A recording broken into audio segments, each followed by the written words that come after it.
Welcome to another episode of the Information Addicts Podcast. My name is Cassidy. I'm an information addict, and this is my podcast where I explore information, ideas, and beliefs and try to do those things more responsibly. Today, I have a really fun conversation for you with my friend Luke. Luke has been on the channel before. He is a very familiar face in this corner and one of my favorite people to talk to.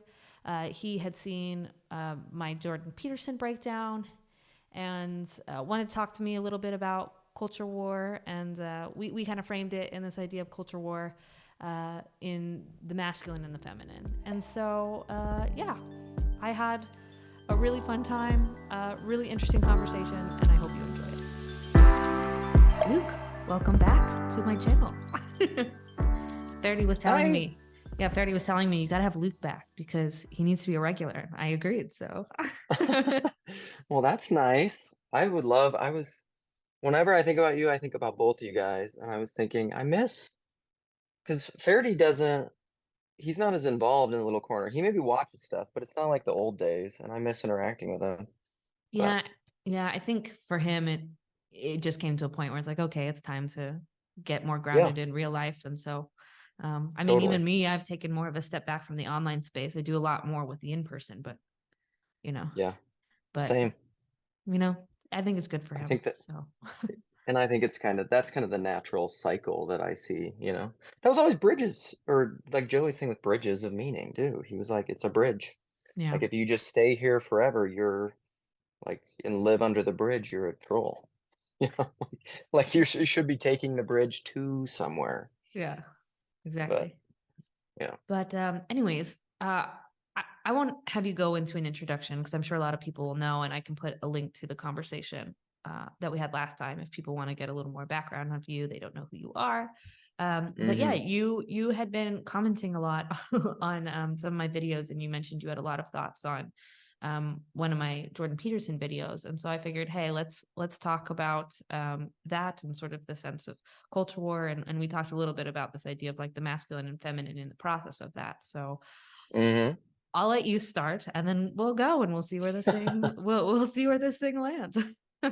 Okay. So I'm trying I remember watching your video of Jordan Peterson, and I'm trying to remember explicitly what he was talking about, but I loved a lot of your commentary on it, like all of it, on your broader culture war ideas. And something I've been thinking about a lot, it's kind of bubbled back up to the surface. But do you remember Tyler Anderson hmm from like early Yeah, Discord days? He was one of the original the OGs. uh, OGs and part of Paul's Sacramento JBP meetup, which I don't know if he's still involved in it, but he kind of same thing. He kind of I think he got married, met a girl, got married, and he's just like doing in real life stuff. He's just not in Yeah. the online space as much. But he said a long time ago, I always loved Tyler. He was fantastic. But he made the comment, and it's really stuck with me, and it just resurfaced in my consciousness the other day. But he always made the argument that, and he made it of churches, but I think it's true broadly of American culture, and then at large the culture war, because those are kind of, I don't know, I see them operating in the same spirits anyhow. But he said that he saw church as like evangelical church, basically American church, thinking broadly of church and culture war, is that the church had become a masculine space with feminine language when it should be a feminine space with masculine language. Mm. And I think that's you could unpack that a ton, but Yes. I think that's spot on. It's a very succinct assessment of, I think, what is happening largely in the culture wars, but it's a good way to understand, I think, the masculine and feminine dynamics. Mm. And I don't know, it's a great. So, like, what does that bring up for you? Well, I guess I would ask you, what does that mean for you in this idea of the masculine and the feminine and how those operate? Because something I think I'm realizing is how fragmented our stories are and perceptions are about those things. Like, what do we really mean when we say masculine and feminine, and how do those Totally. operate? I'm as time goes on, I think I'm getting clarity, but I'd love to know how you perceive that because that'll be helpful in orienting where we go from the conversation. Yeah. So, broadly, and well, I guess kind of forgive me, I guess if I make I'm not intending to be salacious or overly sexual with us, but this is, I mean, this is kind of eros stuff, you know. Mm-hmm. It is the spiritual realities reflect and interact with the physical material realities. So I mean, it's Right. just, you know, the way it is. The feminine, I think, is the space, is the womb, is the and this is reflected in our language all the time, you know, like cars or ships or houses are feminine. We refer to them in the feminine, you know, Mm. like if you think about cars or a ship, they give them feminine names Mm-hmm. because they're a vessel. You know, they're the space in which uh, the masculine is formed or the masculine exists, you know. Mm. You can even think about it very broadly, you know, with the Theotokos in Christ, you know, like that's exactly what it is. And there's all this weird, you can get really complicated with it because there's all this weird simultaneous reciprocity going on there. Mm-hmm. You know, and which comes first, chicken or the egg stuff. You know, all that's that can get all really complicated, but at its most basic level, it's something that's very intuitive and simple.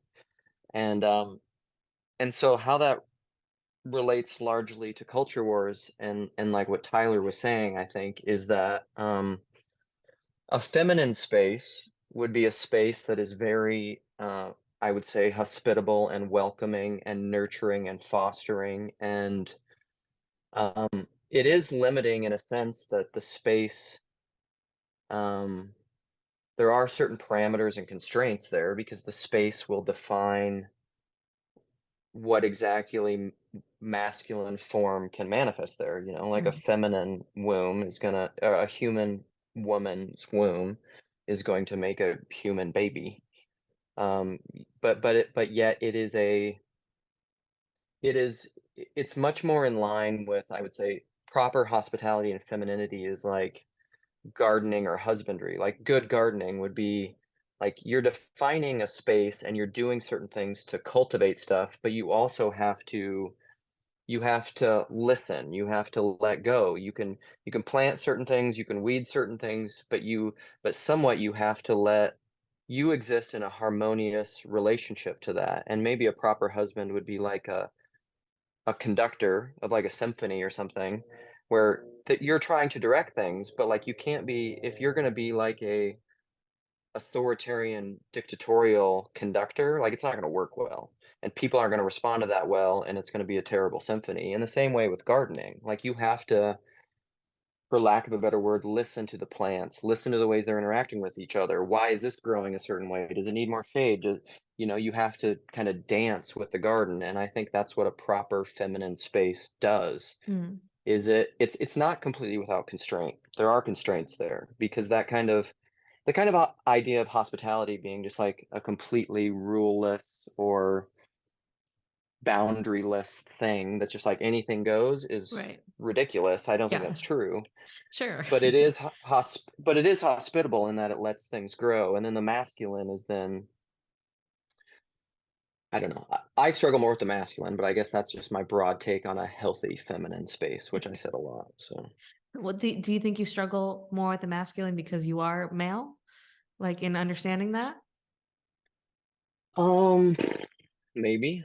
I think it's more I think it's more that I kind of said this before we got started. I'm really trying to figure out what that even means for me Right. at this point in my life. Like, what does it mean to be a healthy masculine presence? And kind of we were talking about before too. We both recently spoke with Manuel. Um, Even in that conversation, I'm kind of hinting at that. Like, I don't know what it means to be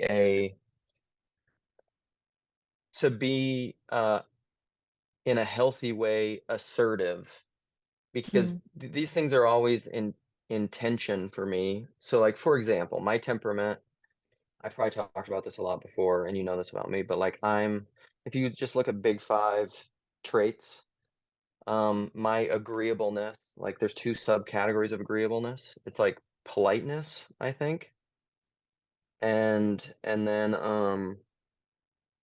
compassion. I think those are the two subcategories of agreeableness. And so I don't know, my total agreeableness is like 33% or something. I'm like 33rd percentile. So low, but guys tend to be lower. But part of that is because the subcategories. So my subcategories are super interesting. So like the politeness, which is basically like your willingness to say something to someone, like your comfort with saying hard things maybe could be politeness. Mhm. I'm first percentile. Like I'm like as low in politeness as you can be in a big five temperament. But however, my total's 33, right? Mhm. So my compassion, It's the off the correlate side charts. of that is like 88th percentile, Right. which is like really high. Like Mhm. it's really weird for a guy to be that high in compassion because guys tend to be much lower in compassion. It's typically a feminine trait. Sure. So I don't know. So that essentially just makes me like highly neurotic in a basket case because like I will. So I found out I bring all that in to say like early on in my life, in my more I would say just youthful ignorance, peak of Mount Stupid, Dunning-Kruger stuff, fundamentalist days of my youth, where like you know, you just think you know everything, and like, why is the world so dumb, and why do these dumb people have these ideas? Like, why don't they just see it correctly like I do? Um, I was very, and I'm extroverted, right? So I was very high in enthusiasm. Like that's another thing. Like um, I I don't know. I would just like I had no problem saying what I thought about stuff, and I still don't in a way. But that's just really evolved, you know? Like I'm 40, so like at 40 I'm a lot different than I was when I was 20. You know, I've been married a long time. I mean, I've been with my wife for like I mean, we've been married for what is this, 17 years now? Or is it 18? What is that? Long time. We've been together for like well over 20. Um I've been with her like she's been the primary woman in my life longer than my mom, which is like, Mhm. that's like a weird shift when that happens. Right. Um, I have kids. My kids are getting older. My relationships with them are changing. And so like so I say all that to say my relationship to my theological convictions and ways that I approach like how people think and how people change has really evolved over time. Mhm. And so then for instance, like I don't to bring all this back to culture war and a healthy masculinity, I no longer believe that how people change their mind in particular and evolve in relationship to ideas and really like their relationship between their thinking and believing is changed by me essentially yelling from my own personal peak of Mount Stupid about why they're wrong about things and like an objectivist facts don't care about your feelings kind of a way. Sure. Like I think that's all just like a completely misguided thing. And then also in my interpersonal relationships, like I'm much less prone to I found myself becoming increasingly passive.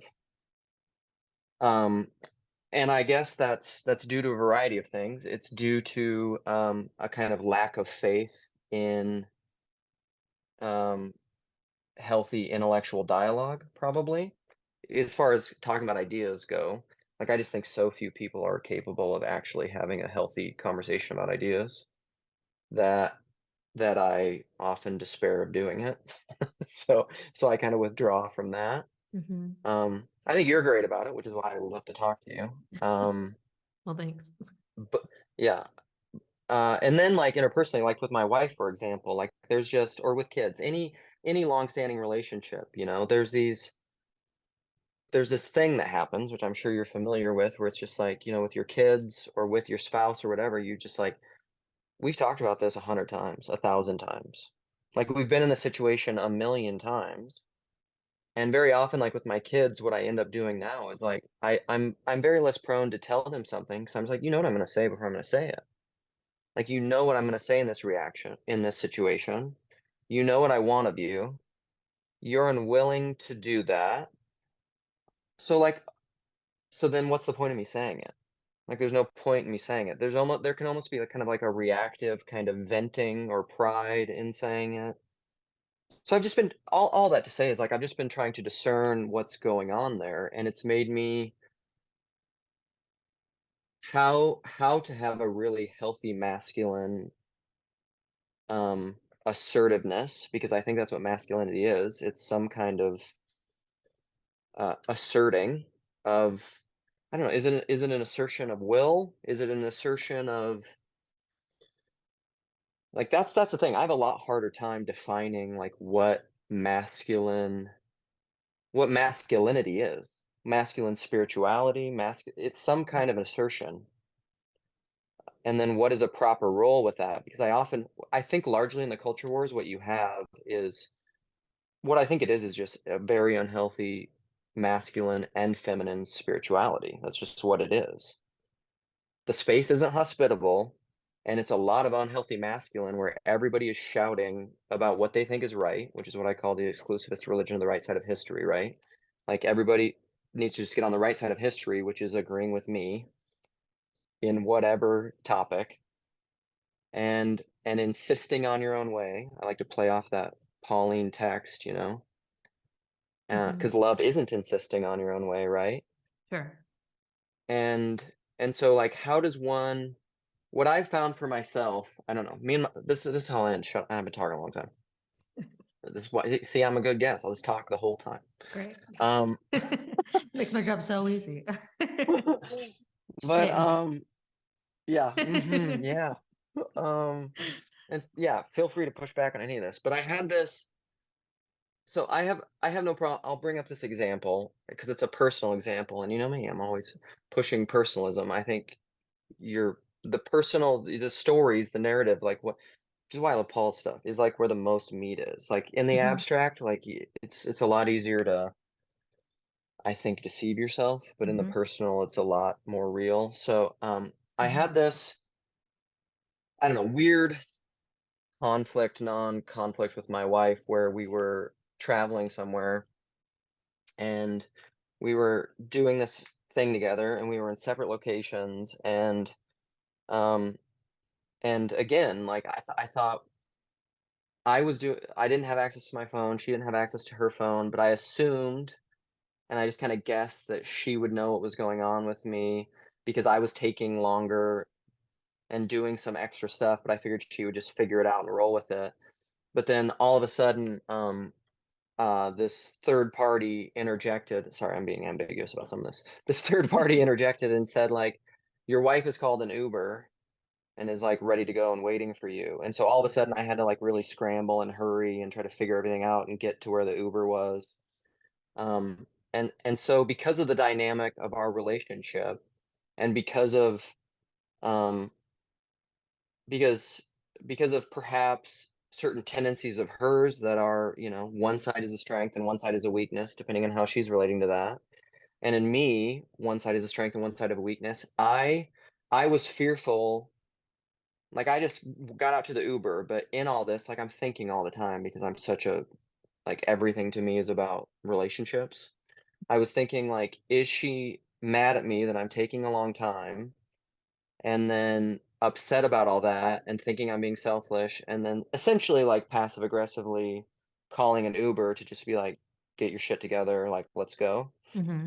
Um, Now in my wife's defense, she doesn't can she do passive aggressive things? Yes. Has she grown in that a lot? Yes.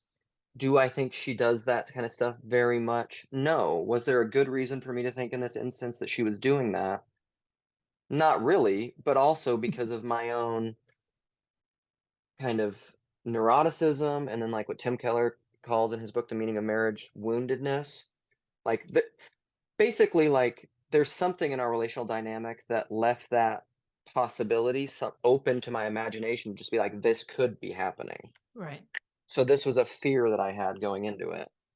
And and so I get to the car, she's immediately like apologetic, like I had no idea what was going on, like there was all this reasons for why she didn't understand what I was doing, and she was just very, like, effusively apologetic and felt bad. So immediately, like, I'm calm and fine, I'm like, "Great, okay, like, no problem." However, this is the kinda thing I do, like, me being the stupid person that I am or whatever, wired the way that I am, I in wanting greater relational transparency and intimacy, I tell her all the stuff that I'm thinking and fearing just so that we can, like, know each other better, right? This is my thought. You know, Mhm. I'm always like, I'm an oversharer. I'm just like, full transparency is always better, right? If all the cards are on the table, it's always better, which I don't think is true. Like But that's a but myth to that's me. right. That's a story that plays in your head. Yes, totally, totally. That's always the story. I'm just like, if people knew everything I was thinking, like they'd understand or they'd Yeah. love me, Hmm. right? Not true. And and so I tell her that, but then of course she's hurt by that because in order for that to be a narrative that I'm even telling myself, I'm assuming that she's like passive aggressive. Nobody wants to be passive aggressive, you know? So then all of a sudden we're in the middle of like hurt and conflict for something that wasn't even a thing. Mm. You know, very, very, Yeah. very human experience. Yes. Um, and and I think, you know, in the end it was good because like my mode is always just like I want us to be what I would love in my marriage, and I think we're getting much better at, is that we could fully share what each other is feeling all the time, and it's assumed in the best possible light, Hmm. and and we can be egoless enough to just be like, okay, like for my wife in that instance, be like, okay, that hurts a little because like I obviously don't want to be perceived as passive aggressive, and it hurts me that you could even think that, but yet I also know that like you're not holding on to that. You know, that was a little narrative in your head. You're trying to tell me that out of transparency so that we can grow together. So like, yeah, that hurts a little bit, but yet I'm thankful for it. And we just kind of like work through it together in like the most healthy possible, harmonious way ever. Because like, okay, now I'll really shut up because one last thing. Because Peter Rollins, who I love, always quotes this Irish comedian with this quote, which I absolutely love. And I think this will wrap it up succinctly. But he says, war is the inability to have conflict. Like that's what Mm. war is. Mm. And what I see as the culture war is that. It's the inability to have healthy conflict, which I think Mm. is reflective in this whole story that I was telling with my Mm. wife. Like, can you interact with someone in a way where there's obviously going to be pain? There's obviously going to be hurt. Like we are sinful people who hurt each other, who aren't perfect with it. Right. But can we just assume that as a given and then with maturity and peace and patience and kindness and goodness and faithfulness and long suffering, work through that inevitable necessary pain in a healthy way. To me, that's just like masculine and feminine spirituality done well. Mm. And I think the culture war is like just the antithesis of that. It's just like a zero sum game to win. Mm. Yeah. Okay, I'm done. Yeah. No, that was helpful for me. It was Okay. long and it went places, but I think very much like you. So I'm on board. Okay. I Okay. understand it. Um, Phew. yeah, it's interesting because I think with my dynamic with the culture war and the way that I see things, I feel like a walking contradiction sometimes because it's like I Mm, understand it and I understand exactly why people are doing it and why they see it's the good.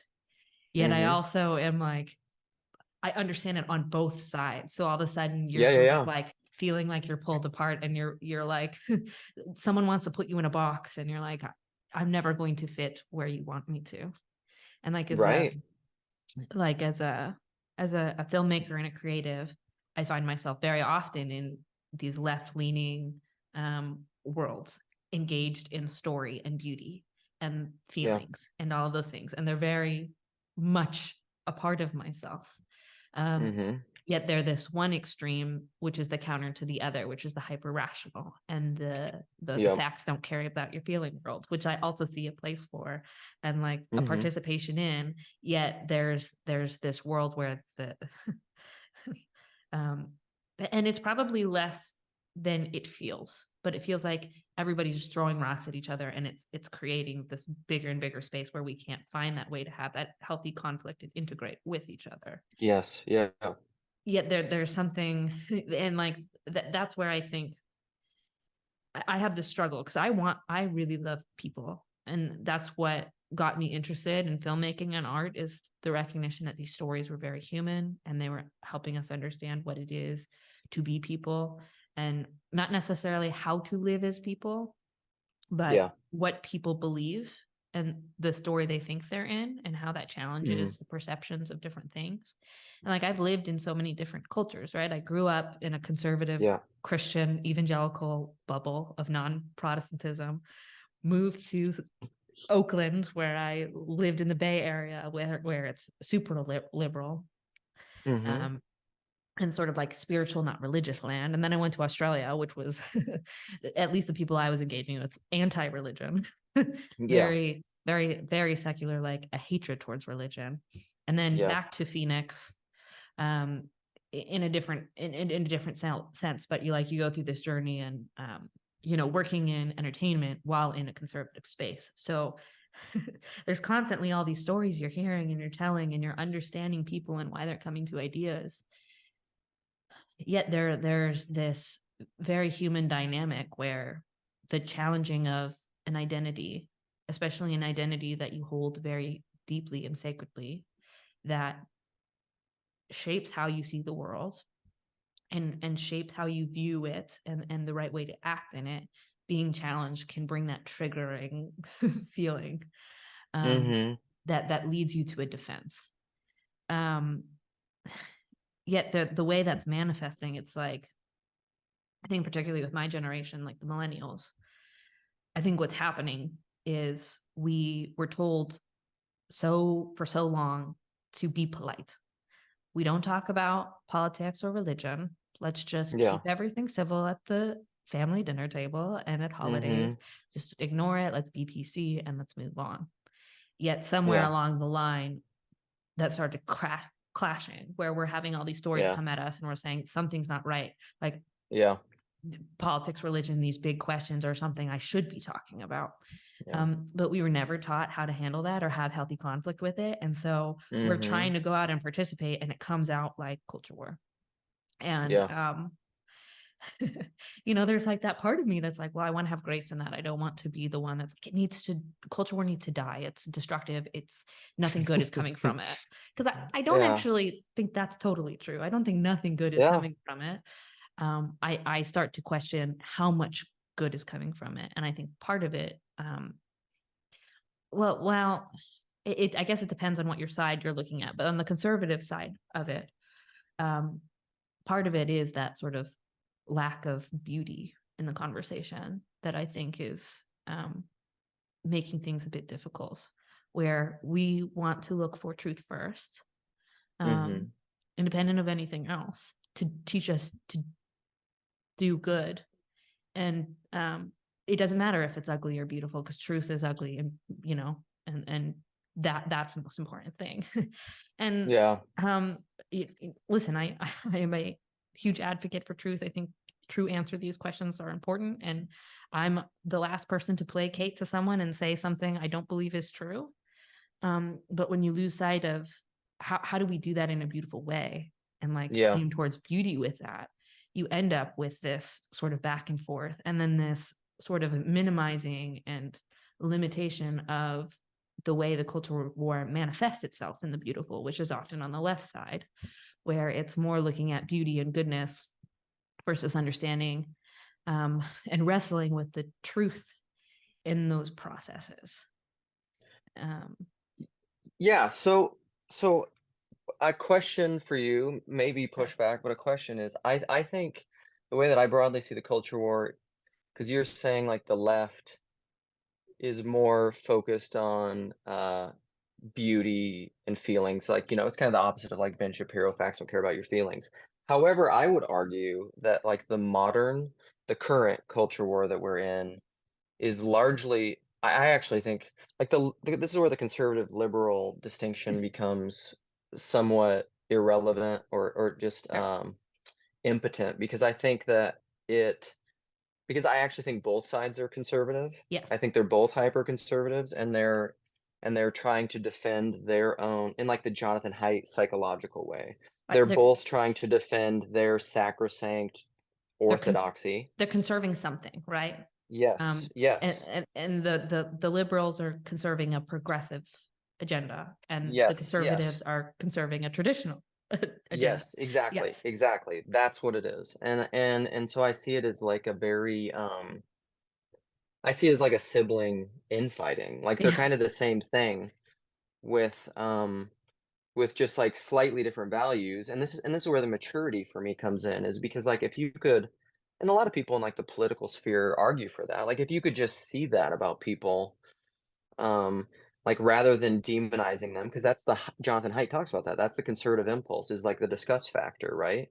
So like these psychopathic, pro-choicers, like just don't care about babies and don't care about human life. Well, no, no, no, that's No. not actually true. Right.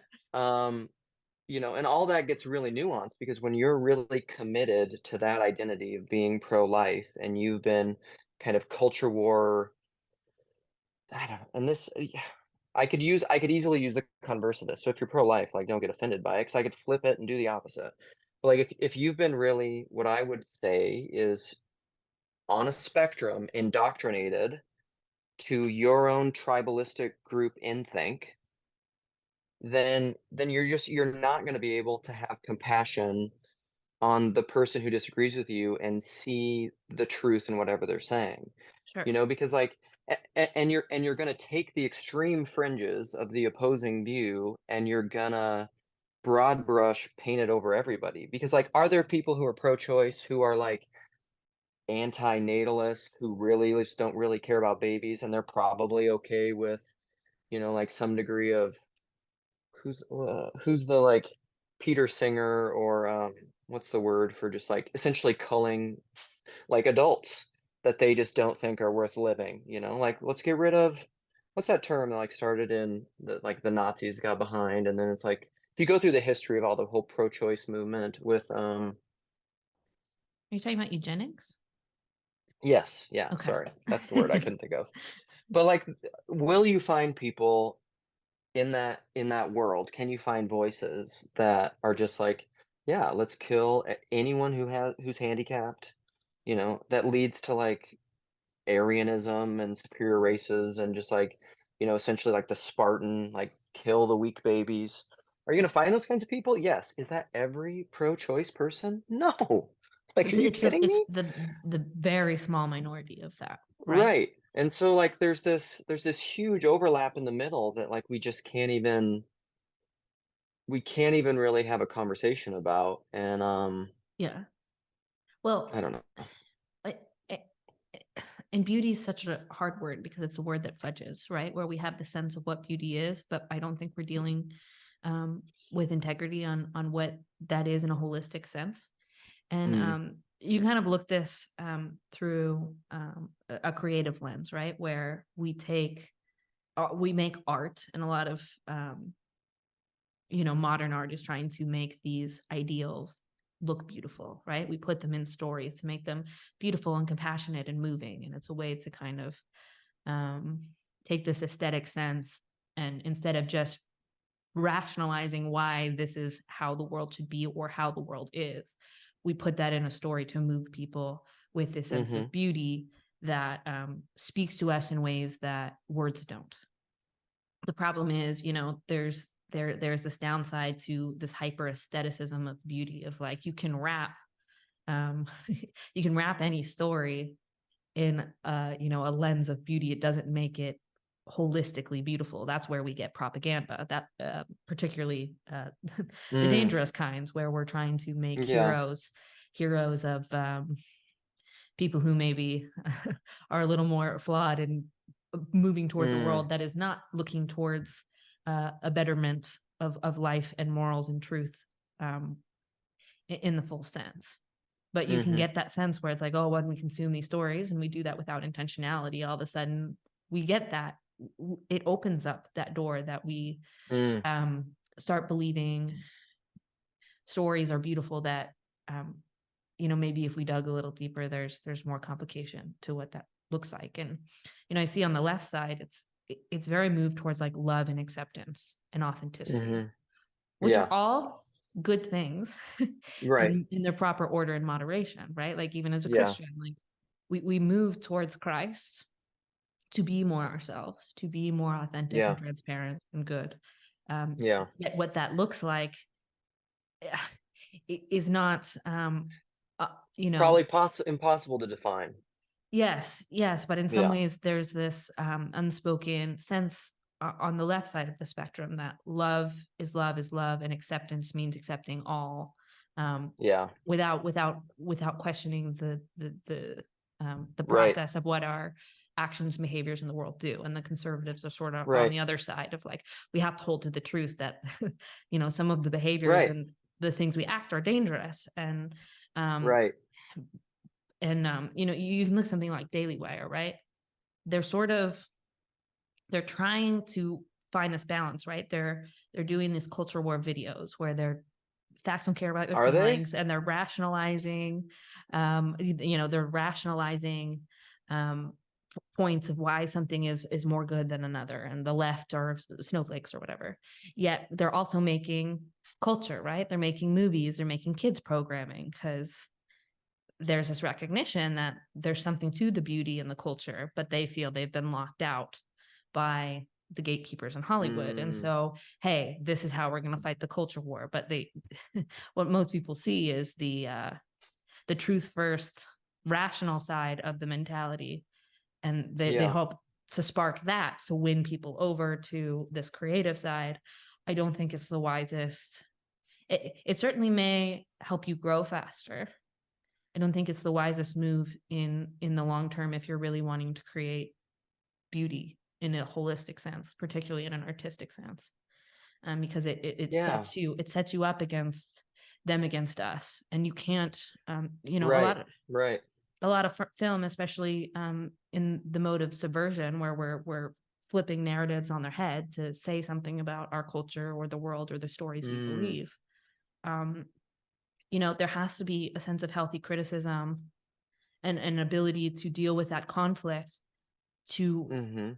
address them generously and understand the truth in these subversions. And you can't do that when you're so them against us. Well, this is so immoral, nobody should watch this. Well, Right. I'm very for intentionality in what we watch, and there are things that I won't watch, that because I don't think Mm, that they're healthy for me. But in that that same breath, there's also a sense of like, how am I to ever know the fullness of the truth or goodness or beauty of something if I don't give myself a place to engage with that in a healthy way? totally. Totally. I feel like there's some great examples I would love to I think I've talked to you about. I'm trying to remember the name of the movie now. But do you remember it was like a year ago, 2 years ago maybe. There was that Netflix movie that everybody was up in arms about the little girls. Cuties.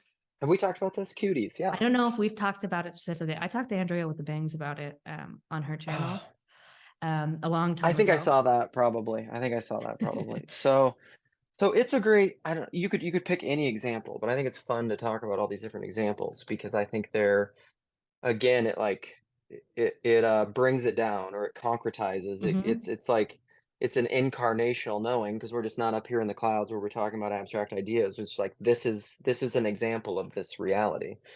So like cuties for I don't whatever. See, this is the, I'm always gonna say something that's gonna piss people off. That's I okay. liked the movie. It was a great Like film.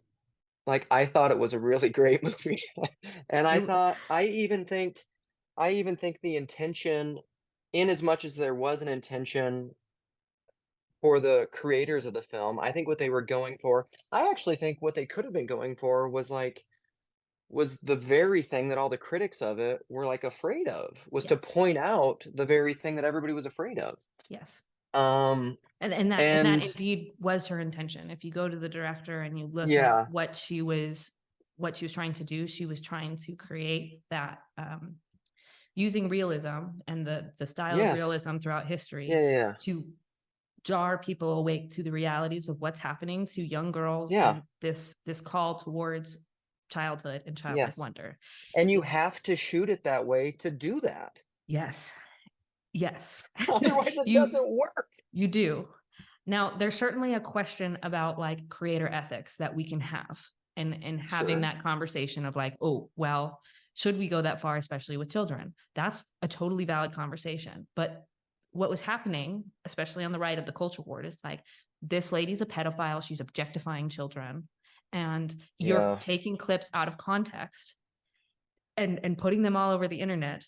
And it's like, who is making it easier to objectify children? This Right. director who made a choice that was controversial, but was trying to challenge and provoke something out of us to Yes. see how far perverted this thing has gone, or the person taking So that clip out of context and saying she's a pedophile. It's not helpful for the conversation. no, it's not helpful at all. And so like so this is a great point. So like one of my Lukeisms, the things that I say all the time, that I'm just like, it's where I get mad at Paul. I'm just like, if you just keep meditating on this is saying everything that we're discovering. But it's a Lewis thing from The Magician's Nephew, is what you see and hear depends a lot upon where you're standing and the kind of person you are. Like if you really think about what Lewis is saying there, what he's saying is like what you see, what you perceive is relative.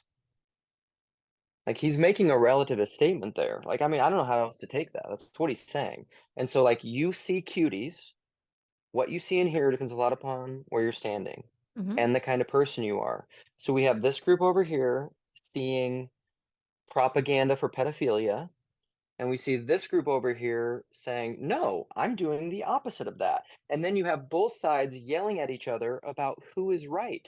But what they don't understand is their apprehension of truth is relative. And I think they're actually manifesting the same spirit, which is just arguing about who is right. Because, like, I'll say a statement like this that just really pisses people off, but I think it's true. Because you've heard the statement a lot of times, like, beauty is in the eye of the beholder. Truth is in the eye of the beholder. Because all of reality is relational and the person is the center of reality. And so if you want to have an objective sense of truth outside of your person, you're an objectivist and you are living in a false narrative that is actually underneath everything about the culture war on both sides. Yes, you've just triggered a bunch of people. Well, yeah, I have. But like, but here's I the thing understand what you're also. saying. I understand what you're saying, though. Here's the thing also, if you're a Christian though, I think that's like inextricably connected and flows straight from the logic of the incarnation. Hmm. I would say if you disagree with me, I think you're going to have problems with incarnational theology. Because when Jesus said, "I am the way and the truth and the life," he didn't sit around debating with people about stuff to some abstract rule and principle. Like, how does that even exist? Where is some abstract rule and principle? Like, what are you even talking about? Yeah, no, it's interesting because as Christians, right, we're supposed to be imitators of Christ, right, living our lives as Christ, and Yeah. the character of Jesus is quite complicated because it's not like he always was like calm and demure. Like he's flipping Totally. tables, Totally. he's calling people, Yes. whitewashed tombs. Yes. But like Yes. I look at the patterns and I think, okay, well, where was the relational context and how he was operating with different people? And what was Yeah, yeah, yeah. Jesus doing? He was sitting at tables with the least of these, the tax Mhm. collectors, the prostitutes, the people that were on the outsides of society. And Yep. when they asked him questions, he often asked questions back, right? He Yeah. didn't come. He did sermons, but like when people came and they asked questions, he asked questions back. And the people he was harshest to were the people within his own circle, Yeah. Yeah, yeah. the Pharisees, right? Yeah. Or Peter, Jewish or the "Get religious behind me, people. Satan." Right. And so there's that thing of like, okay, well, I can't say that harsh words are always the wrong path or a direct Yeah. direct Yes. action, but Yes. is that to the other? It doesn't seem that that's how Jesus operated. And like Right. there is this truth that like whatever reality we're living in a shared reality. So there's this ultimate narrative that we all find ourselves encapsulated Right. in. But as Right. humans, we see through a subjective lens. So we're living an Yes. individual story. And so, my truth might not be your truth. And that's true. But there's also some bigger truth that we're all coming together. And by ignoring the Well, idea that there's truth at all doesn't help, but ignoring that there is a truth in the differences in the way we see and trying to understand why those differences yes. are, um, like you need that part of that conversation too. It's not, you can't live on either side without getting the full sense of what it is to be human and handle these questions well, or at least Right. how I see it. Right. Well, and it's both. So I I've stopped using subjective and objective because I don't like them because I think Yeah. it's a false dichotomy that is part of the like post-Cartesian narrative that is not anti-incarnational. I Mm. actually I insist on personal because personal Mm. is not subjective or objective, it's both. Yeah. I, And I like that. I think that's all there is. Like there isn't subjective. There isn't objective. Those are myths. Those are illusions of like a post-Cartesian secularity that has this hard line between God and man, and which is why it always gets into incarnational things. So like truth Mhm. is like God, truth is in us and outside of us. Like that in and out, it's both. Sure. It's both things. And it Mm. has to be because other it's all about mirroring. It's all about iconography. Because if there was nothing in you to apprehend the thing that was outside of you, you couldn't apprehend it. Mhm. Like, this is why I love Rupert Sheldrake and all his morphic field stuff. Like, if I didn't have a context to know what, I don't know, a tree was or something, like I couldn't apprehend a tree. I wouldn't even see it. Mm. So there's something about that that also has to be inside me. Deep calling to deep. Like that's personalist knowing. This is why Mm. I'm like so insistent on this stuff all the time. And I think what the culture war is, so back to the relational thing in Jesus of what you were saying, what the culture war is people, and part of this gets into like McLuhan and technology. It's actually all technological babble stuff, Paul. But is the medium is the message because like when you have the ability like on your phone or through social media to just like put these things out generically, impersonally, Mhm.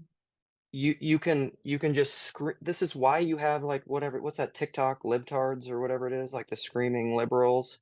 Oh, Do you lives know with what I'm talking about? TikTok? Is that what it Yeah, is? whatever that is. I Yeah, don't I know. don't know. I don't follow it. I hear Rogan talk about it every once in a while. But like you'll find the conservative parallel corollary of that. It's the same thing Mhm. because but that phenomenon, that spiritual symptom, I would say that you're seeing in libs of TikTok, there's a spiritual reality that's underneath it, Right. which is mediated by the technology that we're using all the time, which allows all these people who are truth first people who believe in objective truth because they're rationalists, they're objectivists, they're Western post Cartesian people. They believe in this objective absolute reality. And the progressives are fighting for their progressive orthodox reality. Mm. The conservatives are fighting for their traditional objective reality. And then they're both using the medium that is impersonal and just yelling it from the rooftops. And so like it's like the most impersonal, I would say anti-personal way that you could ever go about a pursuit of truth. Mhm. And I'm like, and it's all crazy. Yeah. I mean, that's where I think we're losing people in this, right? We're so caught in ideology and ideas that we're losing the sight of the humanity and like the truth Yeah. that like there's beauty in like a reflection of the image of God in any individual, whether they are on a path that is moving towards holiness or away from it. And Love your enemy. yeah, well, and like our, the Christian side of like we do believe we're in some war, but our battle is not against flesh and blood; it's against Yes. principalities. And so, Totally. when it's like, oh, Exactly. destroying white or destroying snowflakes, or Yeah. whatever the opposite is on the left, the down with you know conservatives, whatever slurs. I don't know. Mhm. Yeah. They've changed too much to even know.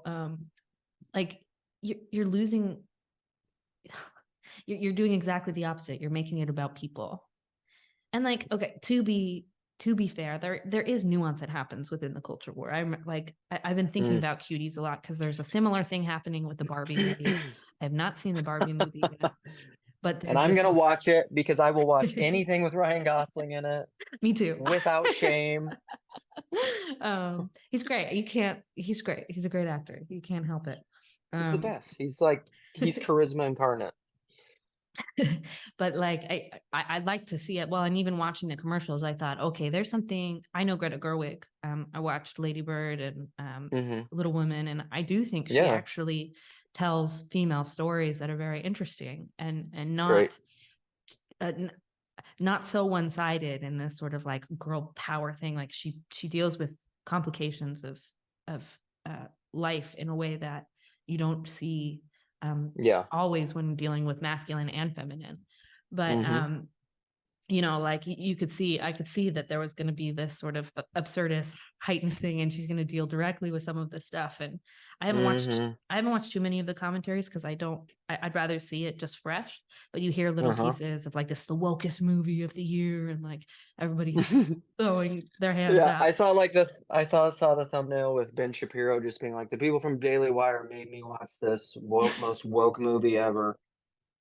Well, that's what it's funny. I went back and I Yeah. tried to look at some of the culture war things with cuties because that was the first. I mean, there were things before that I didn't like about culture war, but that was the first time I was like, why is everybody talking about the same thing? Like this feels more like this doesn't feel like we're in genuine conversation. It looks like we're getting clicks. But I went back and No. I watched Ben Shapiro's take on cuties, and it actually was more nuanced, where he said exactly the Oh, same thing, where it was like interesting. she is trying to defend Hmm. for the protection of children, and she chose to do this way. We should boycott Netflix because that poster was awful. But like Mm. the like he did have that take of like Well, and there's probably merit to that. Like, are you in putting out that poster? Do you know? Like, I'm in marketing. Do you know it's going to be salacious, and so you're going to yeah. get more views. You're going to get hate watches.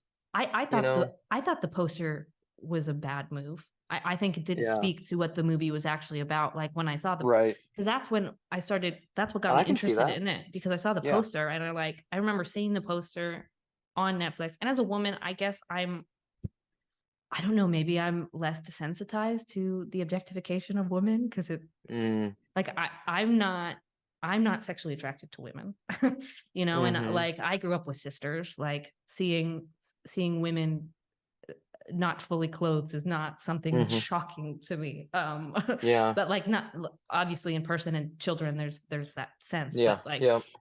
you've seen toddlers and tiaras, you see what people do on Instagram with kids, and like I don't agree with it, but like I recognize it exists. It's not like it's like I see worse things on people's Facebook pages. Why are we like freaking out? But Yeah. I Right. saw Right. the poster and Yeah. it looked like some like toddlers and tiaras movie, and then I watched the Mm-hmm. trailer and I was like, well, that's something different.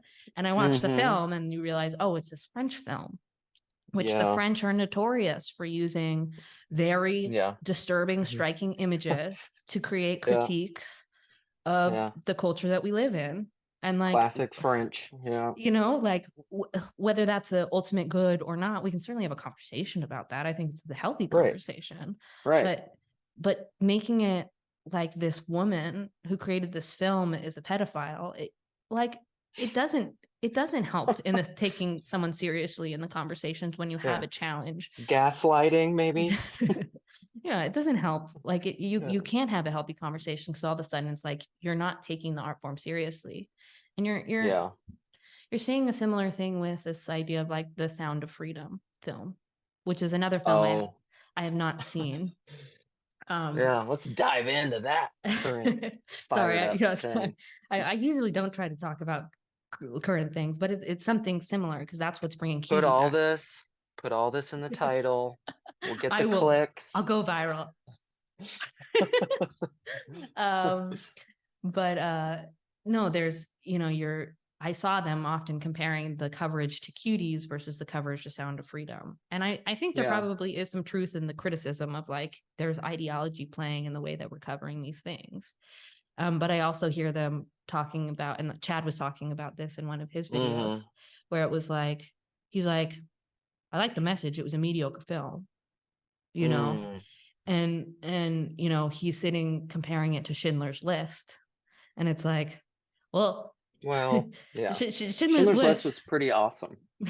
Well, Schindler's List is a very like technically good movie, and like Right. there's a lot of things going into that. It's been a long time since I've seen Schindler's List, but there's that. Yeah. I don't know, like, and I've seen the commercial for Sound of Freedom, so it doesn't look terrible. Like it doesn't look like some of the early Christian films that have come out, I won't say any names to disparage anybody, but you know what I'm talking about. But like God's Not Dead 3.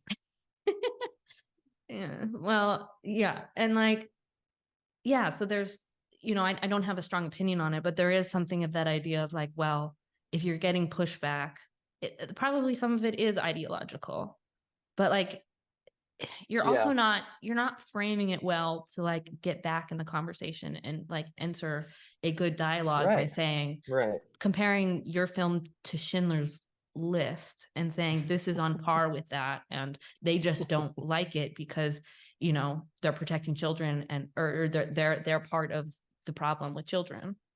And it's like, well, there definitely are people in Hollywood that and all power systems that are creating issues with children, including the church. Well, we see what we want to see. But like, to say that a majority of people in Hollywood don't also have an inkling to protect children, I think is wrong. Especially because I've been around people with entertainment. Like, is everything the most moral in those spaces? No. Right. But again, it's far more complicated than like there's the conspiratorial thinking that comes from that of like, I'm just outed because of politics, I think is the wrong way to look at it. Sometimes that is true, but I think if you can approach the conversation in a different way, there's much more nuance and people willing to listen and understand and accept differences than the narrative that comes from culture war. Yeah. Well, I think that's just, I don't know. So, I mean, is it kind of as simple as, whenever you're engaged in a disagreement or a conflict or something, right? Because the war is the inability to have conflict. So instead of descending into war, healthy conflict, is it as simple as saying, okay, back to my story with me and my wife. Is it as simple as, okay, this hurts? Like disagreeing with someone, somebody promoting something that you don't agree with, like to some degree that hurts. I mean, it's like this is where I'm like, well, it's minor compared to like actual relational strife, but whatever, it hurts. Like your ego or identity hurt. But is it as simple as saying like, okay, what are they saying that I'm not seeing, no matter how poorly they're saying it? Because like you could take Cuties, for example, or Sound of Freedom to just be like, okay, that people are saying this is 4chan, QAnon, conspiracy theory, whatever stuff, and it's being leveraged for propaganda and for control and political means or whatever. Okay, like I don't know how anyone ever knows any of that stuff. Like the conspiratorial thinking, it's just like what's really going on? Like, is there some sort of like there's more like pedophilia, sex islands, and there's a deep state, and all politicians are trying to do it. And there's a like Hollywood child trafficking rings. I have no idea. Like I don't. I mean, I have no idea. But there's tons of things I have no idea about. Like at best, what you could say is these are people that are concerned with child trafficking and abusing children. Like, I mean, can everybody agree that's bad? Except for the extreme fringe of people that want to abuse and traffic children? Yeah. And even those people, like in that film, I think it shows, or it can show, or I've heard people talking about, like, it's the whole kind of thing of like hurt people hurt people. A lot of people that are in trafficking, like, were trafficked or were desensitized to stuff in like really horrific ways. And so, like, so then, like, at what point do you stop, like, demonizing the abusers? Like, at what point does your mercy run out, Yeah. And so, like, at best, you could do that. Well, and I was talking to Faraday about something. I don't remember what it was, but this idea of like being disgusted by something, like whether it's a story or like a situation playing out in front of you, like it's not wrong to feel that disgust because it's probably telling us something about the right order of the world. Yet it's when you make that person disgusting that we start losing the ability to deal with this well. And that doesn't mean that person therefore might not deal with the consequences of what going through a path and living a story that is not healthy should face. Uh, Yeah. that's not my point, but it's that recognition of like, yeah, that there is so much truth to the idea that many people who abuse others were abused themselves. Like, how do you wrestle with Right. that? And that story of like, Right. that's what they lived. And, there's usually those two extremes. There's the one that gets super protective and tries to avoid anybody having that path ever. And then there is the path that leans into it and just becomes it because they don't know anything else. Or Right. they it changes you. Abuse Yeah. changes you in these ways that we can never fully understand. And Totally.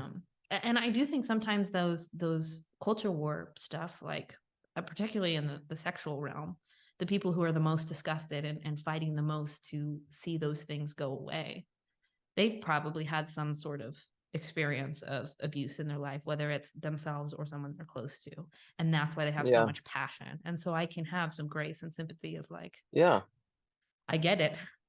But you like, I can't tell, I can't show a story to someone that they don't see, but like for myself, like the Mm. ultimate narrative I think I find myself is in a Christian one. And Yeah. so what do? I have to look back and say, well, what is the Christian response? What am I called to and asked of in these responses? And it's love your enemy, be good to those who curse Yep. you. Yeah. And I just don't see a lot of that in the culture war. It's bless the people who are fighting the good fight on our side and Yeah. completely humiliate and destroy the other side until they switch teams, and then we'll prop them up as Yeah. the prodigal son. Yeah. It's the Christ and Antichrist dynamic. I mean, that's what it is, it's just like everybody. It's one of the most brilliant, I think, Girardian insights, and I think he said this essentially, and I fully agree with him. Like the one, and forgive me, I guess all my Jewish and Islamic and whatever other self-identifying group people. But I really think post Jesus, there's really like only one choice, or there's this binary, which really probably collapses into a non-binary, even that, but is Christ and Antichrist, because that's all these groups, like they think they're right, they think they're serving the good or Christ, call it whatever you want, the good, Yeah. the right side of history, truth, beauty, pick your label. Yeah. You think you're the defender of that, and then you see these other people that are opposed to whatever means you see getting there. And they're the bad guys. Well, and this is where I agree with you. The Christian response to that, though, isn't to like demonize them until they become identical replicants of you. It's to love them in spite of their nonconformity to your ideals. Mhm. And I just don't, yeah, I don't see culture war Christians doing that at Mhm. all.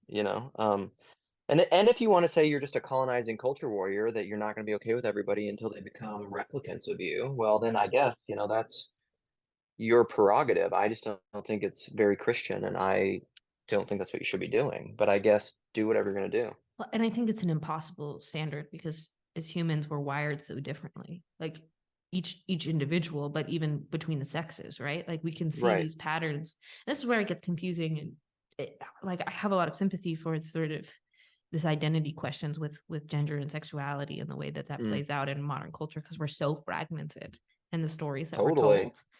And like Totally. we tell the stories in this way to show the beauty of one side without dealing with the unpleasantness or um the suffering that comes with them, because it doesn't matter which road you take, each will have their own suffering. Totally. um It's unavoidable.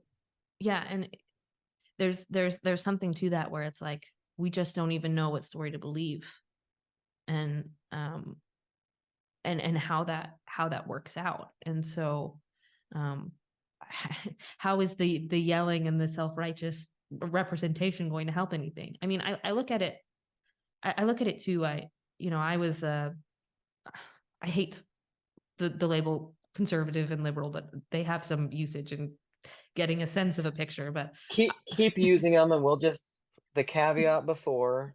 I'll come back and timestamp it. Yeah. Go ahead. But like I tend to be more conservative leaning. Uh-huh. Um it, and I found myself in a lot of very liberal worlds, right? Or progressive worlds, right? Hmm. And I actually didn't have that much trouble operating in them. Like I had lots of friends. There were certainly people who did cut me off the minute they found I was a conservative, or, Mm, I presented myself badly, which I did at times present myself badly, and there wasn't a redeemable path to that. But hmm. like people had a curiosity with that. But like what frustrated me and where I saw the culture war going is like that minimizing of, if you had any traditional values, you were any time of phobic, homophobic, Yeah. xenophobic, all of these things, and a hateful person and on the wrong side of history, when it's much more Yeah. complicated than that. Yet you go Yeah. over to Other the phobic.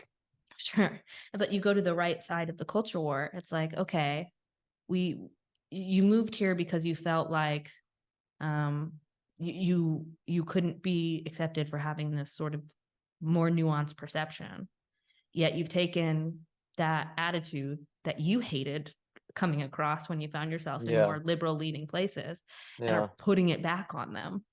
Right. In what world does that make sense? Like, No. Yeah. I mean, I agree it doesn't, but it's kind of the same thing, and that's because I think what it always makes me think of is the Jesus, be careful you who judge, for in your judgment you condemn yourself, and you become um or you who like or the other passage with Jesus is like, be careful you who the people who want to hold people to certain standards that you yourselves don't keep, because you tithe mint and cumin, but then you neglect the greater things of the law. I often think that's what's happening is people in their this is where the Christ and Antichrist thing is so hard, is because people in their perceived narratival pursuit of Christ are being Antichrist. mm, You think you're loving people, but you're actually hating people and calling it love. mhm. Yeah, It's just and it's so messed up. And I think we do that kind of thing all the time. And I yeah. don't know. So to circle full back, I probably need to go soon. So to circle full back though, it's kind of like because my daughters are just like, Papa, what are you doing? We're hungry. Uh I don't part of to me, a lot of what this is the so back to the feminine aspect. I think I know how to do largely. I mean, whatever. I'm not gonna mansplain the femininity, but like for me, it is. I want to have spaces where you're interacting. Just to simplify it to where people are talking about ideas, where people, in a very Jordan Peterson sense, are free to say what they really think. Like, I want you to tell me what you really think without judgment, because like otherwise you won't. For fear of judgment, you won't actually say what you really think. And so I wanna know what you really think. I mean, that's the whole free speech thing. Like, it's good to have a space where people can say what they really think. Yeah. Well, and I wonder if Because I wonder if it's not free of judgment, but free of um condemnation. condemnation, right? Or Yeah, broken human connection. right. Yes, it doesn't mean that you can't disagree with me. That's Yeah. fine, and that's where you need to be a little less of a snowflake. Like if you wanna share your opinions about something, what you think about something, great, and I want you to do that honestly. But then if you ex but then if you just want me to affirm that and not and, like, Yeah. am I free to disagree with that? Well, then Yeah. great. Like, can we just put our egos to the side and have a conversation? I mean, is that like, it's maybe not you maybe can't do that perfectly or completely, but this is what I mean by egoic intellect. I feel like so many people are so egoic about their ideas that like there's no way you can have a meaningful conversation about it. You're way too libidinally invested Yeah. in whatever your idea is. Well, and there is this lack of redemption. So it's like if you say the wrong thing, or if you stand for an idea that is not on the right side of history as it is seen now, Yes. all of a sudden it's like Yes. there's no path for redemption. And like I think that's where Yeah. it all makes me a little hesitant in the way we're approaching things. It's like I've dealt with um well my own share of like the liberal conservative divide that lives in cities, but I've made films about politics, or Mm, politics adjacent, that not specifically politics, but had to do with those things. And I saw the effects of what it looked like to have people's lives completely turned over and their community mm, standing destroyed because they were on the wrong side. So the place where people didn't want to talk to me, or they'd talk to me in private, but they wouldn't get in front of a camera. yeah, Or people who, okay, I'll let you go on the in front of the camera, you know, but like I need final approval. Like right. I had people drop out of my film because they were too scared of the backlash of what something would be. And I don't think my film was very controversial. Like it definitely was. Right. I tried my best to have it be very um, open and two-sided. Like I certainly had a story with it and trying to express some of the things that were happening. And a lot of it had to do with minimum wage, right? Mm-hmm. But like that was defeating, where I was like, oh my gosh, what have I Yeah. created? Is this a thing that is gonna like Uh, hurt people? And like I don't want to hurt people and I don't want to tell a false right. story.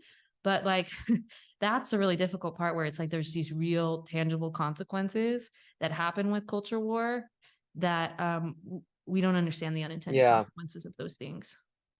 Yeah. So to me, what all that is an unhealthy feminine. This is maybe a good way to wrap up Mm, um because if you're afraid to say what you think, like that's not a hospitable environment. So where I've come, this is all circling back. Let's wheel back. Notes from a tilt-a-whirl to my fight with my wife is I won't remember it correctly, but like I made up this little we were separate after that, living in the tension of this unresolved, non-strain that we had. And and I was just reflecting. I mean, I was reflecting on this very issue. Like what does it mean? When should I speak? When should I say something? mm, You know? And what I found for myself, because to me that's kind of the question of the healthy masculine, in at least in this context of having intellectual conversations, uh, saying what you think, whether or not the environment's welcoming or not. mhm, And I think really where the place where I've gotten to be, I wrote some like little very and forgive me, people that are better poets than me, but like I wrote some little poem in my head, and I said it was something like I don't want you to be mad because of me. I don't want you to be sad because of me. And the commonality with both of those things is me. Like it's all centering around me. mm, And it's like, and I want to be free. Like I want to be free of that. mm, Um and I think where my takeaway from that contemplation was kind of, and I knew like this is how I like it, like me thinking that stuff, like I almost like immediately started crying. When like crying is always I'm just like, aha, eureka. Um, there's I think the place where I need to get, and this is a hard thing because it's a discernment and nobody can no you can't formalize this, mhm, but I need to discern as best I can when I should speak, and it's just like, do I feel compelled to say something here?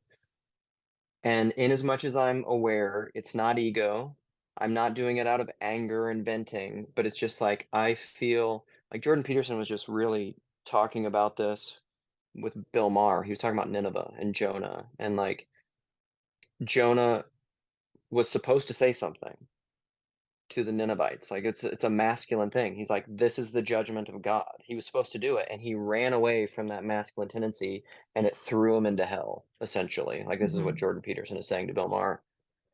So there is a if God is calling you to be active, to exert your masculine spirit into the world and say what you think, and you refuse that with a passivity out of fear of judgment, you're going to be thrown into hell.